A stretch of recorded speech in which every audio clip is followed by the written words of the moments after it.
ದಲಿತ ಮುಖ್ಯಮಂತ್ರಿ ಎಚ್.ಸಿ. ಮಹದೇವಪ್ಪ ಅವರು ಆಗಲಿ ಎಂಬುದು ನಮ್ಮ ಆಸೆ. ಎ.ಆರ್.ಕೆ. ಕೃಷ್ಣಮೂರ್ತಿ. ಚಾಮರಾಜನಗರ ಜಿಲ್ಲೆ ಸಂತೇಮರಹಳ್ಳಿ ಹೋಬಳಿಯ ಹೊಂಗನೂರು ಗ್ರಾಮದಲ್ಲಿ ಡಾಕ್ಟರ್ ಬಿ.ಆರ್. ಅಂಬೇಡ್ಕರ್ ಪ್ರತಿಮೆ ನಿರ್ಮಾಣಕ್ಕೆ ಸಮಾಜ ಕಲ್ಯಾಣ ಇಲಾಖೆ ಸಚಿವರಾದ ಎಚ್.ಸಿ. ಮಹದೇವಪ್ಪ ಅವರು ಭೂಮಿ ಪೂಜೆ ನೆರವೇರಿಸಿದರು. ನಂತರ ಅಂಬೇಡ್ಕರ್ ಸಮುದಾಯ ಭವನದ ಆವರಣದಲ್ಲಿ ವೇದಿಕೆ ಕಾರ್ಯಕ್ರಮವನ್ನು ಜ್ಯೋತಿ ಬೆಳಗುವುದರ ಮೂಲಕ ಜ್ಞಾನಪ್ರಕಾಶ ಸ್ವಾಮೀಜಿ ಅವರು ಉದ್ಘಾಟಿಸಿದರು. ಕೊಳ್ಳೇಗಾಲ ಕ್ಷೇತ್ರದ ಶಾಸಕರಾದ ಎ.ಆರ್. ಕೃಷ್ಣಮೂರ್ತಿ ಅವರು ಅಂಬೇಡ್ಕರ್ ಭಾವಚಿತ್ರಕ್ಕೆ ಪುಷ್ಪಾರ್ಚನೆ ಮಾಡುವುದರ ಮೂಲಕ ಚಾಲನೆ ನೀಡಿದರು. ನಂತರ ಕೊಳ್ಳೇಗಾಲ ಶಾಸಕರಾದ ಎ.ಆರ್. ಕೃಷ್ಣಮೂರ್ತಿ ಅವರು ಮಾತನಾಡಿ, ಹೊಂಗನೂರು ಗ್ರಾಮದಲ್ಲಿ ಹಲವಾರು ದಿನಗಳಿಂದ ಗ್ರಾಮಸ್ಥರ ಬೇಡಿಕೆಯಾಗಿದ್ದ ಅಂಬೇಡ್ಕರ್ ಪ್ರತಿಮೆಯ ನಿರ್ಮಾಣದ ಕಾರ್ಯಕ್ರಮಕ್ಕೆ ಚಾಲನೆ ನೀಡಿದ್ದಾರೆ. ಅಂಬೇಡ್ಕರ್ ಅವರ ಆದರ್ಶವನ್ನೇ ಮೈಗೂಡಿಸಿಕೊಂಡ ಕೆಲಸ ಮಾಡುತ್ತಿರುವ ಎಚ್.ಸಿ. ಮಹದೇವಪ್ಪ ಅವರು ಸಂವಿಧಾನದ ಬಗ್ಗೆ ತಿಳಿಸಲು, ಅಂಬೇಡ್ಕರ್ ಅವರ ಬಗ್ಗೆ ತಿಳಿಸಲು ಸಂವಿಧಾನದ ಜಾಗೃತಿ ಕಾರ್ಯಕ್ರಮಗಳನ್ನೆಲ್ಲ ಕರ್ನಾಟಕ ಸರ್ಕಾರದಿಂದ ನಡೆಸಿದ್ದಾರೆ ಎಂದರು. ಸಮಾಜ ಕಲ್ಯಾಣ ಇಲಾಖೆ ಸಚಿವರಾದ ಎಚ್.ಸಿ. ಮಹದೇವಪ್ಪ ಮಾತನಾಡಿ, ಅಂಬೇಡ್ಕರ್ ಅವರು ಒಬ್ಬ ವ್ಯಕ್ತಿಯಲ್ಲ, ಹಿಂದುಳಿದವರ ಶಕ್ತಿ. ಕೆಲವು ವ್ಯಕ್ತಿಗಳು ಅಂಬೇಡ್ಕರ್ ಅವರನ್ನ ಸಂವಿಧಾನವನ್ನ ವಿರೋಧ ಮಾಡ್ತಾರೆ. ನಿಜವಾಗ್ಲೂ ಸಂವಿಧಾನದ ಅರಿವಿಲ್ಲದ ವ್ಯಕ್ತಿಗಳೇ ಇಂತಹ ಕೆಲಸ ಮಾಡುವವರು. ಸಂವಿಧಾನವನ್ನ ತಿಳಿಯಬೇಕಾದ್ರೆ ಮೊದಲು ಸಂವಿಧಾನ ಓದಿ ಎಂದು ತಿಳಿಸಿದರು. ಈ ಜಿಲ್ಲೆ ನಂಜುಂಡಪ್ಪ ವರದಿ ಪ್ರಕಾರ ಬಿಜಾಪುರ ಮತ್ತು ರಾಯಚೂರು, ಬಳ್ಳಾರಿ ಇವು ಹೇಗೆ ಹಿಂದುಳಿದಿದ್ದವು ಅದೇ ತರ ನಂಜುಂಡಪ್ಪ ವರದಿ ಪ್ರಕಾರ ಇವು ಹಿಂದುಳಿದೋಗಿದ್ದಾವೆ. ನಮ್ಮ ಈ ಭಾಗನೂ ಹಿಂದುಳಿದೋಗಿದೆ. ಬಿ.ರಾಜಯ್ಯವರ ನಾಯಕತ್ವ ಬಿಟ್ಟರೆ, ಅವ್ರ ಅಧಿಕಾರ ಬಿಟ್ಟರೆ, ನೀರಾವರಿ, ಭೂಮಿ ಮಂಜೂರಾತಿ, ಶಿಕ್ಷಣ ಸಂಸ್ಥೆಗಳು ಮತ್ತು ಇತರ ನಾಗರಿಕ ಸವಲತ್ತುಗಳು, ಅದೇ ಭೂಮಿ ಮಂಜೂರು, ಅದೇ ಅರಣ್ಯ ಭೂಮಿ ಕೊಟ್ಟು ಬರೆ ಹೋಗಿ ಕಂದಾಯ ಭೂಮಿ ಕೊಡ್ತೀವಿ ಅಂತೇಳಿ ಸಾವಿರಾರು ಎಕರೆ ಕೊಟ್ಟಿದ್ದಾರೆ, ಲಕ್ಷಾಂತರ ಎಕರೆನ ನಾಗರಿಕ ಜಿಲ್ಲೆ ಕೊಟ್ಟಿದ್ದಾರೆ, ಇಡೀ ರಾಜ್ಯ ಕೊಟ್ಟಿದ್ದಾರೆ. ಈಗ 1961 ಫಾರೆಸ್ಟ್ ಆಕ್ಟ್ ಬಂದ್ಬಿಟ್ಟು ಸ್ವಲ್ಪ ಬಿಗಿ ಆಗ್ತಾ ಇದೆ. ನಾನು ಮುಖ್ಯಮಂತ್ರಿ ಸಿದ್ದರಾಮಯ್ಯವರು, ನಮ್ಮ ಕೃಷ್ಣಮೂರ್ತಿ ಅವರ ಒತ್ತಾಯ ಆಗ್ತಾರೆ, ಬಿಡೋಕ್ಕಿಲ್ಲ. ಈ ಪಾಪನೂ ಒತ್ತಾಯ ಆಗ್ತಾರೆ, ಸಂಘಟನೆಯವರು ಹೇಳ್ತಾ ಇದ್ದಾರೆ. ಕಷ್ಟ ಇದೆ ನಮ್ಮ ಈ ಜನರಿಗೆ. ಅದು ನಾವು ಸೂಚನೆ ಕೊಟ್ಟಿದ್ದೀವಿ ಜಿಲ್ಲಾಧಿಕಾರಿಗಳಿಗೆ, ಅಲ್ಲಿರೋರಿಗೆ ತೊಂದರೆ. ಸ್ವತಃ ಖುದ್ದಾಗಿ ನಾನು ಅರಣ್ಯ ಮಂತ್ರಿಗಳವ್ರಿಗೆ ಹೇಳಿದ್ದೀನಿ, ಅವರೇ ಮೀಟಿಂಗ್ ಮಾಡಬೇಕು ಅಂತ ಹೇಳಿದ್ದೀನಿ. ಬೆಳಗ್ಗೆನೂ ಹೇಳಿದ್ದೀನಿ ಫೋನ್ ಮಾಡಿ, ಒಂದು ಸಮೀಕ್ಷೆ ಮಾಡಿ ಅವ್ರಿಗೆ ತೊಂದರೆ ಆಗಬಾರ್ದು ಅಂತ ಹೇಳಿದ್ರು. ತುಂಬ ಮುಖ್ಯವಾದಂಥ ಸಂಗತಿ. ಈ ಭಾಗದ ಜನರಿಗೆ ಅತಿ ಮುಖ್ಯವಾದ ಜೀವನಕ್ಕೆ ಆಧಾರ ಸ್ತಂಭ ಅದು ಲ್ಯಾಂಡ್.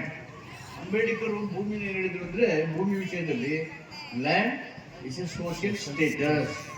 ಅಂದರೆ ಸೋಷಿಯಲ್ ಸ್ಟೇಟಸ್, ಒಂದು ಭೂಮಿ ಇದ್ರೆ ಸಾಮಾಜಿಕ ಸಮಾನತೆ ಇದ್ದಂಗೆ ನನಗೆ ಅನ್ನೋದು ಅಂಬೇಡ್ಕರ್ ಅಭಿಪ್ರಾಯ ಆಗಿತ್ತು. ನಾಳೆ 69ನೇ ಪರಿನಿರ್ವಾಣ ನೀವೆಲ್ಲ ಮಾಡ್ತೀನಿ ಅಂತ ಅಂದ್ಕೊಂಡಿದ್ದೀನಿ. ನೀವೆಲ್ಲ ದೊಡ್ಡ ಅಂಬೇಡ್ಕರ್ ವಾದಿಗಳಿದ್ದೀರಿ. ಅದು ಬರೀ ದಲಿತರಿಗೆ ಸೇರಿದ್ದಲ್ಲ. ಅಂಬೇಡ್ಕರ್ ಅಂದರೆ ಇಡೀ ದೇಶದ ಸ್ವತ್ತು. ದೇಶಕ್ಕೋಸ್ಕರನೇ, ದೇಶದ ಅಭಿವೃದ್ಧಿಗೋಸ್ಕರ, ದೇಶದ ಐಕ್ಯತೆಗೋಸ್ಕರ ತನ್ನ ಜೀವನವನ್ನೇ ಮುಡುಪಾಗಿತ್ತು. ಅದನ್ನು ಮಾಡುವಾಗ ಅಸ್ಪೃಶ್ಯ ಸಮುದಾಯದ ಬಗ್ಗೆ, ಇತರ ತುಳಿತಕ್ಕೆ ಹಿಂದುಳಿದ ವರ್ಗದ ಪರವಾಗಿ ತಮ್ಮ ಜೀವನದ ಪೂರ ಅವರು ಶ್ರಮಿಸಿ ಒಂದು ಶ್ರೇಷ್ಠ ಸಂವಿಧಾನವನ್ನು ಕೊಟ್ಟಿದ್ದಾರೆ. ಆ ಸಂವಿಧಾನ ಏನಿದೆ ಅಂತಲೇ ಗೊತ್ತಿದೆ. ಬಹಳಷ್ಟು ಜನ ಅದನ್ನು ಬದಲಾವಣೆ ಮಾಡಬೇಕು ಅಂತ ಮಾತಾಡ್ತಾ ಇದ್ರು. ಹೋರಾಟ ನಡೀತಿತ್ತು. ದಲಿತ ಸಂಘಟನೆಗಳನ್ನ ಜೋರು ಮಾಡ್ತಾ ಇದ್ರು. ಸಂವಿಧಾನ ರಕ್ಷಣಾ ಹೋರಾಟ ಸಮಿತಿ ಮಾಡಿಕೊಂಡು ನಮ್ಮ ಜ್ಞಾನಪ್ರಕಾಶ ಸ್ವಾಮೀಜಿ ಕರ್ಕೊಂಡು, ಪಾಪ ಅವರು ಒಂದು ಕಡೆ, ನಮ್ಮ ನಾಗರಾಜ ತೀರೋಗ್ರು ಪಾಪ ನಮ್ಮ ಪ್ರಿನ್ಸಿಪಾಲು, ಅವ್ರದ್ದೊಂದು ಕಡೆ, ಮತ್ತೆ ಇನ್ನೊಂದು ನಮ್ಮ ಇನ್ಸಲ್ಟ್ ಮಾಡ್ಕೊಂಡಿದ್ರು ಮೂರ್ತಿ, ನಮ್ಮ DSS ಅಲ್ಲಿ ಆ ಕಡೆ ಎಳಂದೂರು, ಹೊನ್ನೂರು ಅದೇ ನಾಗರಾಜ ಕೃಷ್ಣಮೂರ್ತಿ ಹೊನ್ನೂರು ಕೃಷ್ಣಮೂರ್ತಿ, ನಮ್ಮ ಸಿದ್ದರಾಜ್, ಇದೆಲ್ಲ ಒಂದು ಟೀಮ್ ಹೋರಾಟ. ಸೊ ಅದಕ್ಕೆ ನಾನು ಏನು ಯೋಚನೆ ಮಾಡಿದೆ, ಎಲ್ಲ ಸ್ಕೂಲು ಕಾಲೇಜ್ಗಳಲ್ಲಿ ಕಡ್ಡಾಯವಾಗಿ ಯುವಜನರು ಸಂವಿಧಾನ ಅಂದರೆ ಏನು ಅಂತ ತಿಳ್ಕೊಂಡು ಅವರು ಹೇಳ್ಬೇಕು. ಅದಕ್ಕೆ ಪ್ರತಿದಿನ ಸಂವಿಧಾನದ ಪೀಠಿಕೆಯನ್ನು ಓದಬೇಕು, ಓದಿ ಅರ್ಥೈಸ್ಬೇಕು. ಅದು ಓದಿದ್ರೆ ಯಾರು ಜಗಳ ಮಾಡ್ಕೊಳ್ಳಲ್ಲ. ಯಾರನ್ನು ಅಂಬೇಡ್ಕರ್ ಅಂದರೆ ಮೀಸಲಾತಿ ಅಂದರೆ ದಲಿತರು ಅಷ್ಟಕ್ಕೆ ತಿಳ್ಕೊಳ್ಳಲ್ಲ. ಒಳ್ಳೆ ಕಾರ್ಯಕ್ರಮ ಮಾಡಿದ್ದೀವಿ. ನಾನು ನಿನ್ನೆ ನರಸೀಪುರಕ್ಕೆ ಹೋಗ್ತಾ ಇದ್ದೆ. ಕುಕ್ಸ್ವಾಮಿಗಳು, ನಮ್ಮ ಈರಣ್ಣವರು ಎಲ್ಲ ಮುಖಂಡರು ಬಂದ್ಬಿಟ್ಟು ಅರ್ಧ ದಾರಿಗೆ. ಅವ್ರ ಮುಖ ನೋಡೋದು ಏನು ಸಿಕ್ಕಾಪಟ್ಟೆ ಯುದ್ಧ ನಡೆದ್ಬಿಟ್ಟಿದ್ದೀನಿ ಊರಲ್ಲಿ. ಇವತ್ತೇನು ಬರೆದೋಗ್ಬಿಟ್ರೆ ಎಲ್ಲಿ ಭೂಮಿನೇ ಬಾಯಿ ಬಿಟ್ಬಿಟ್ಟು ಈ ಕಡೆ ಅರ್ಧ ಆ ಕಡೆ ಅರ್ಧ ಬಿಟ್ಟು ಕಂದಕ್ಕೆ ಹೋಗ್ಬಿಟ್ಟಿದ್ದೀನಿ ಅನ್ನಿಸ್ತಾ ಇತ್ತು.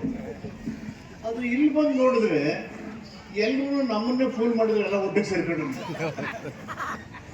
ಈ ಬಹುತೇಕ ಅರ್ಜೆಂಟ್ ಮಾಡ್ತಿದ್ದವರಿಗೆ ಅವ್ರೇನು ವಿರೋಧಕ್ಕಿಂತ ಹೆಚ್ಚಾಗಿ ಬೇಗ ಆಗಲಿ ಅನ್ನೋ ಉತ್ಸಾಹ ಇರಲಿಲ್ಲ ಅಂತ ಅನಿಸಿದೆ ನನಗೆ. ಯಾರು ಏನು ವಿರೋಧ ಮಾಡಿದ್ರು ಊರೆಲ್ಲ ಒಂದೇ ಕಡೆ ಓಟ್ ಹಾಕ್ಬಿಡ್ತಿರಲ್ಲ ಅಲ್ವಾ? ನೀವು ಬೇಡಿಕೆ ಕೊಟ್ಟಿದ್ದೀರಿ ಒಂದು 8 ಬೇಡಿಕೆನ.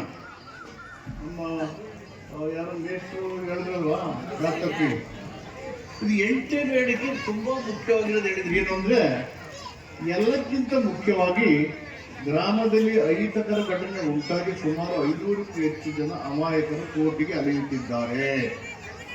SC ಮತ್ತು ST ಎರಡೂ ಒಂದೇ ನಿಯಮದಡಿ ಬರ್ತಾ ಇದ್ದೀವಿ. ಏನ್ ಹೇಳಿ? both SC ST are coming under one umbrella and one rule. ಜಗಳ ಕಾಡ್ತೀರಿ. ಒಂದೇ ನಿಯಮದಡಿ ಬಂದ್ಮೇಲೆ ಜಗಳಕ್ಕೆ ಗುಡ್ಡ ಕಾಡ್ತೀರಿ. ನೀವು 24% ಜಾಸ್ತಿ ಆದ್ರೆ ಎಷ್ಟು ರಾಜಕೀಯ ಶಕ್ತಿ ಬರುತ್ತೆ, ಆ ಶಕ್ತಿ ಬಳಸ್ಕೊಂಡು ಎಷ್ಟೊಂದು ಅಭಿವೃದ್ಧಿ ಆಗ್ಬೋದು. ಇರೋದ್ರಣ ಹೌದಲ್ವಾ? ಇವೇ ಬರ್ತಾರೆ. ಈಗ ನೋಡ್ಬಿಟ್ಟು ಖುಷಿ ಆಯ್ತು. ಇಬ್ಬರು ಒಂದೇ ನಿಯಮದಡಿ ಬರ್ತಿದ್ದೀವಿ ಅಂತ ಹೇಳಿದ್ದೀವಿ.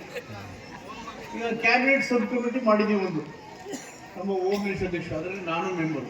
ಕ್ಯಾಬಿನೆಟ್ ಸಚಿವ ಸಂಪುಟದ ಒಬ್ಬ ಸಮಿತಿಯಲ್ಲಿ ಎಲ್ಲೆಲ್ಲಿ ಈ ಥರ ಗಲಾಟೆಗಳಾಗಿರ್ತವೆ, ಕ್ರಿಮಿನಲ್ ವಿಚಾರ ಬಿಟ್ಟು ಬೇರೆ ಬೇರೆ ಸಣ್ಣ ಪುಟ್ಟ ಜವಾಬ್ದಾರಿ ಸ್ಥಾನದಲ್ಲಿ ಈ ಬಲದಂಡೆ ನಾಲೆನಲ್ಲಿ ಇದನ್ನ ಮಾಡ್ಲಿಕ್ಕೆ ಬರಲ್ಲ ಅಂತ ಹೇಳಿ ವರದಿ ಕೊಟ್ಬಿಟ್ಟು ಸರ್ಕಾರಿ ರೈಟ್ ಬ್ಯಾಂಕ್ ಕ್ಯಾನಲ್ಲಿ ಲಿಫ್ಟ್ ಇರಿಗೇಷನ್ ರಾಜ್ಯದಲ್ಲಿ ಎಲ್ಲೂ ಕೂಡ ಮಾಡಿಲ್ಲ, ಇದು ಮಾಡ್ಲಿಕ್ಕೆ ಸಾಧ್ಯ ಇಲ್ಲ ಅಂತ ಹೇಳಿ ಅವರ ವರದಿಯನ್ನು ಕೊಟ್ಟು ಅವ್ರು ತಿರಸ್ಕರಿಸ್ಬಿಟ್ರು. ಆದರೆ KN ನಾಗೇಗೌಡರು ಸ್ವತಃ ಅವರೇ ಅಭ್ಯರ್ಥರಾಗಿದ್ರು, ಇಂಜಿನಿಯರ್ BE ಗ್ರಾಜ್ಯುಯೇಟ್ ಆಗಿದ್ರು, ಮಂತ್ರಿ ಕೂಡ ಆಗಿದ್ರು.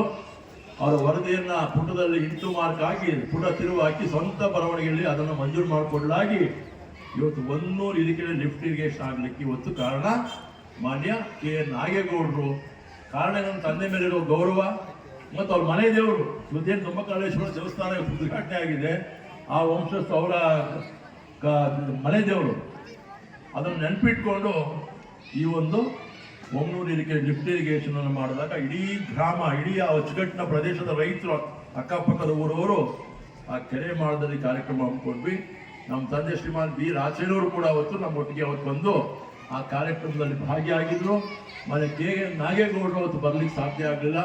ಆದರೆ ಸಿದ್ದರಾಮಯ್ಯ ಸಾಹೇಬರು ಬಂದು ಅದರ ಶಂಕುಸ್ಥಾಪನೆ ನೆರವೇರಿಸಿ ಆ ಲಿಫ್ಟ್ ಇರಿಗೇಷನ್ ಸ್ಕೀಮ್ ಇವತ್ತು ಈ ಭಾಗದ ಅಚ್ಚುಕಟ್ಟಿಗೆ ಇವತ್ತು ಅನುಕೂಲ ಆಗಿದೆ. ಇವತ್ತು ಅದೇ ಕೆರೆಗೆ ಇವತ್ತು ಮೊನ್ನೆ MML's ಕ್ಯಾಬಿನೆಟ್ ಅಲ್ಲಿ ಇವತ್ತು 14.5 ಕೋಟಿ ರೂಪಾಯಿ ಸಣ್ಣ ನೀರಾವರಿ ಇಲಾಖೆಯಿಂದ ಬೋಸರಾಜ್ ಅವರು ಏನು ನಿರ್ವಹಿಸತಕ್ಕಂಥ ಜವಾಬ್ದಾರಿ ಮುಖಾಂತರ ಮಾನ್ಯ ಸಿದ್ದರಾಮಯ್ಯ ಸಾಹೇಬರ ಸಂಪುಟದಲ್ಲಿ MML's ಕ್ಯಾಬಿನೆಟ್ ಅಲ್ಲಿ ಅದಕ್ಕೆ 14.5 ಕೋಟಿ ರೂಪಾಯಿ ಅಂದಾಜು ಇವತ್ತು ಮಂಜೂರು ಮಾಡಿ ಅದರ ಅಭಿವೃದ್ಧಿ ಕೂಡ ಮೊನ್ನೆ ಮಾಡಬೇಕಾಗಿತ್ತು. ಬೋಸರಾಜ್ ಅವರು ಅದನ್ನು ಒಪ್ಪಿದ್ರು. ಮಾದೇವಪ್ಪ ಸಾಹೇಬ್ ಜೊತೆ ನಾನು ಕೂಡ ಬಂದು ಶಂಕುಸ್ಥಾಪನೆ ನೆರವೇರಿಸ್ತೀನಿ ಅಂತ ಹೇಳಿ ಬದಲಾವಣೆಯಾದ ದಿನಾಂಕ ಆದ್ರಿಂದ ಅವರು ಬೇರೆ ಅನ್ಯ ಕಾರ್ಯ ನಿಮಿತ್ತ ಅವರು ಆ ಒಂದು ಕಾರ್ಯಕ್ರಮಕ್ಕೆ ಇವತ್ತು ಬಂದು ಭಾಗವಹಿಸಲಿಕ್ಕೆ ಸಾಧ್ಯ ಆಗಿ ನಮ್ಮನೆ ಬಂದಿದ್ದಾರೆ. ಇವತ್ತು ಅನೇಕ ವಿಚಾರವನ್ನ ನಮ್ಮ ವಾಸ್ತವಿಕ ನುಡಿಗಳನ್ನು ನುಡಿದಂತ ನಮ್ಮ ನಂಜುಂಡ ಮೇಷ್ಟ್ರು ಅನೇಕ ವಿಚಾರಗಳನ್ನ ಇಲ್ಲಿ ಪ್ರಸ್ತಾಪ ಮಾಡೋದು. ಇವತ್ತು ಊಟ ಕೊಡ್ತಾ ಇದ್ದಾರ ಈ ಸಂದರ್ಭದಲ್ಲಿ ಬುದ್ಧರತ್ನ ಬಂತೇಜಿ, ಜ್ಞಾನಪ್ರಕಾಶ ಸ್ವಾಮೀಜಿ, ಜಿಲ್ಲಾ ಗ್ಯಾರಂಟಿ ಅಧ್ಯಕ್ಷ HP ಚಂದ್ರು ಹಾಗೂ ಪಂಚಾಯಿತಿ ಅಧ್ಯಕ್ಷರು, ಉಪಾಧ್ಯಕ್ಷರು, ಸದಸ್ಯರು ಉಪಸ್ಥಿತರಿದ್ದರು. ಬ್ಯೂರೋ ರಿಪೋರ್ಟ್, ಸ್ವಾಮಿ ಬಳಿಪೇಟೆ, ಭಾರತ ವೈಭವ news, Chamarajanagar. Thanks for watching. Read, discuss and debate with editor Dr. Yan Prashant Rao. Wanted reporters in print, digital and visual media for Bharat Vaibhav Daily Newspaper, BV News 5 Channel and BV Fast Web News from all the talukas of Karnataka, Goa and Maharashtra. If interested, send your resume to 9019229369.